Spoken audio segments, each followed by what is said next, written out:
In the haunting annals of paranormal history, few cases had chilled the bones and unsettled the minds of investigators and onlookers alike. Quite like the Enfield Poltergeist, this terrifying tale is not a figment of Gothic fiction, but a grimly documented reality that unfolded in the quiet suburbs of England in the late 1970s. Join me as we delve into the eerie saga of the Enfield Poltergeist, and let the chilling details transport you to a realm where the veil between the living and the dead seems alarmingly thin. Our story begins on the seemingly ordinary night of August 10th, 1977, at 43 Bramble Grove, a modest suburban home nestled in the Enfield area of northwest London. Here, amidst the mundane routine of daily life, an extraordinary and terrifying ordeal was about to unfold. At the heart of this drama was Peggy Hodgson, a single mother raising 4 children in the abode. Her world was about to be turned upside down by events that defied rational explanation and threatened to shatter the very fabric of her reality. As darkness fell over the neighborhood, an unsettling symphony of screams and commotion began to resonate within the Hodgson family home. At first, Peggy dismissed them as the figments of her children's vivid imaginations. But when she realized the source of the commotion, her skepticism evaporated into sheer terror. The disturbances were centered around the bedrooms of her 2 eldest daughters, 11-year-old Janet and Margaret, who shared a room. They were now shaken beyond control, violently, trembling as if caught in the grip of an invisible force. Peggy rushed to her daughter's aid, only to find them sobbing uncontrollably. Terror palpable as they claimed their beds were shaking violently.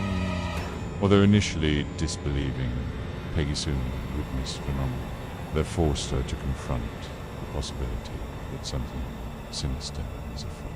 Within days, the tranquility of the Hodgson household was shattered. Toys flew across the room, objects levitated, and chilling knocks reverberated through the walls.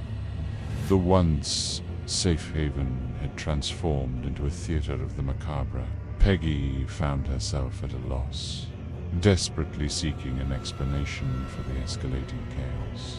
As the paranormal investigators would later document, the entire house resonated with an ominous energy. Peggy's attempts to restore order were futile. Books flew off shelves, wardrobes shook violently, and the air grew heavy with an oppressive, inexplicable dread. Amidst this turmoil, the family pet, a large dog named Gruler, refused to enter the daughter's bedroom, whimpering and cowering whenever he neared the door. This aversion served as an early indication of the malevolent presence that seemed to have taken up residence within the room. As the situation spiraled into the realm of the inexplicably horrifying, Peggy made the decision to contact the authorities. What followed was nothing short of astonishing. On one fateful day, while officers were dispatched to the scene, they witnessed a chair move across the room entirely on its own. This was not a one-off occurrence. Over the following days, the chair continued to glide effortlessly across the floor, often at a speed that defied belief. It was as though an unseen hand guided its movements, mocking the bewildered onlookers. This inexplicable phenomenon became a regular occurrence, and before long, the local police were faced with a mystery that strained the boundaries of their rational understanding. But the Enfield Poltergeist case took yet another terrifying turn. Amidst the chaos, 11-year-old Janet began to exhibit strange behavior of her own.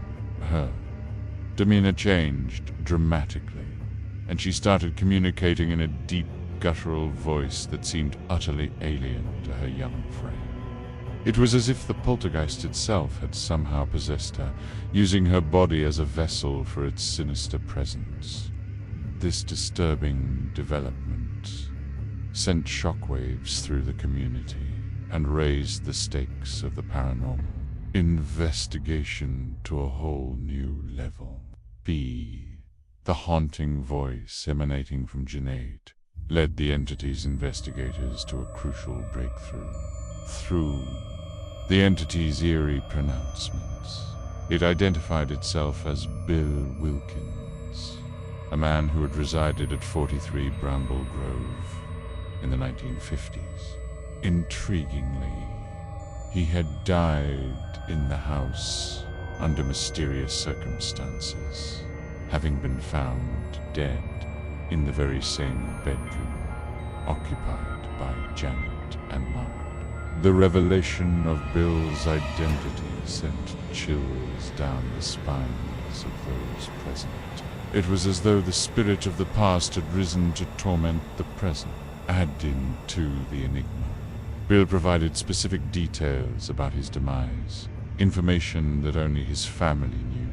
This served as a clear indication that the spirit was not merely mimicking or playing a sinister game.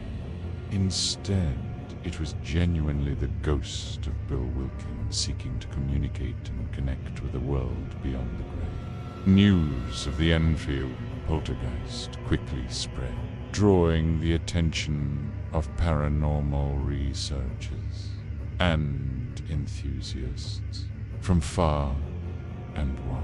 Among them were the renowned paranormal investigators Ed and Lorraine Warren, whose involvement lent an air of legitimacy to the case.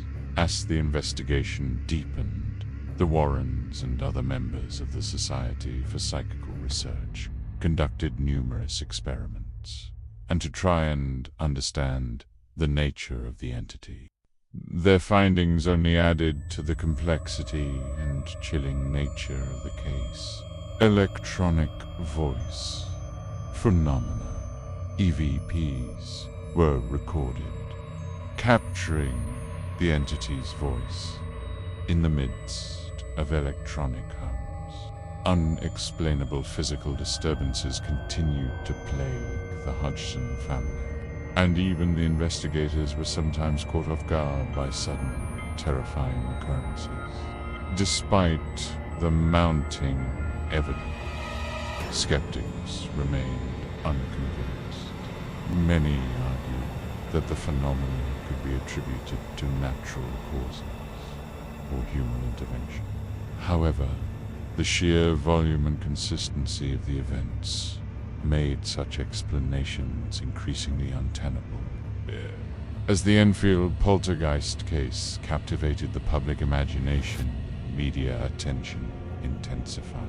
Newspapers ran front-page stories, and television crews descended upon Bramble Grove, eager to capture the essence of the haunting for their viewing. The Hodgson family, already grappling with the terrifying realities of the paranormal, now had to contend with the intrusion of the media spotlight.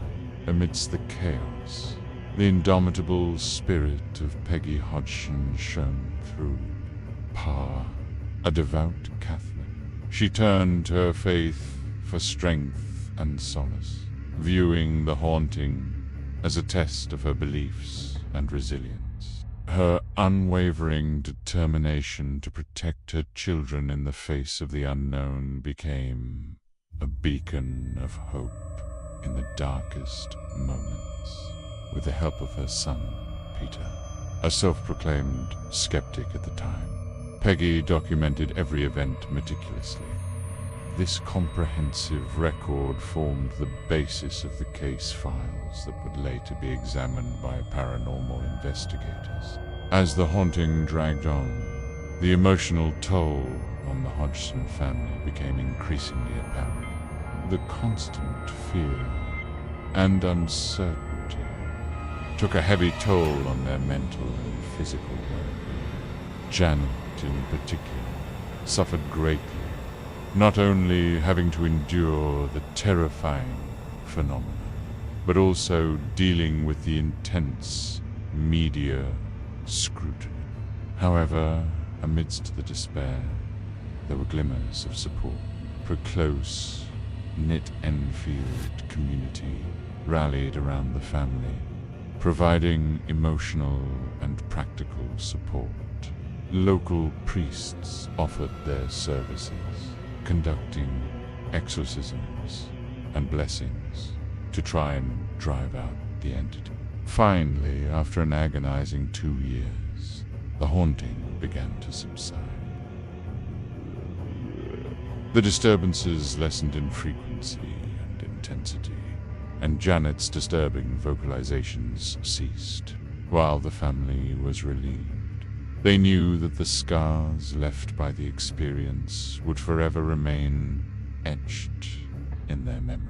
In the aftermath of the Enfield Poltergeist haunting, the lives of the Hodgson family were forever changed. The ordeal left an indelible mark on each family member, shaping their perspectives on life, death, and the paranormal. While skeptics may continue to question the veracity of the haunting, those who believe in the Enfield Poltergeist remain convinced of its reality.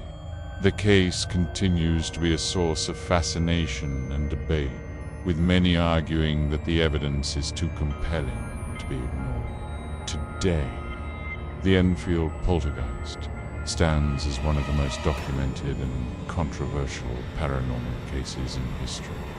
Whether viewed as a genuine haunting, a case of mass hysteria, or something else entirely, the Enfield Poltergeist serves as a chilling reminder of the mysteries that lie beyond our understanding. For the Hodgson family, the ordeal was a terrifying and traumatic experience that left them emotionally scarred. Their story also highlights the resilience of the human spirit in the face of the unknown. As we reflect on the haunting tale of the Enfield Poltergeist, we are left with more questions than answers. Was it a case of genuine paranormal activity or a complex psychological phenomenon? Did the spirit of Bill Wilkins seek to communicate? Or was it a malevolent force causing chaos? If you enjoyed this terrifying true story, please give it a thumbs up. Also, don't forget to stay tuned for more spine-chilling tales. And if you have a similar experience, share it below.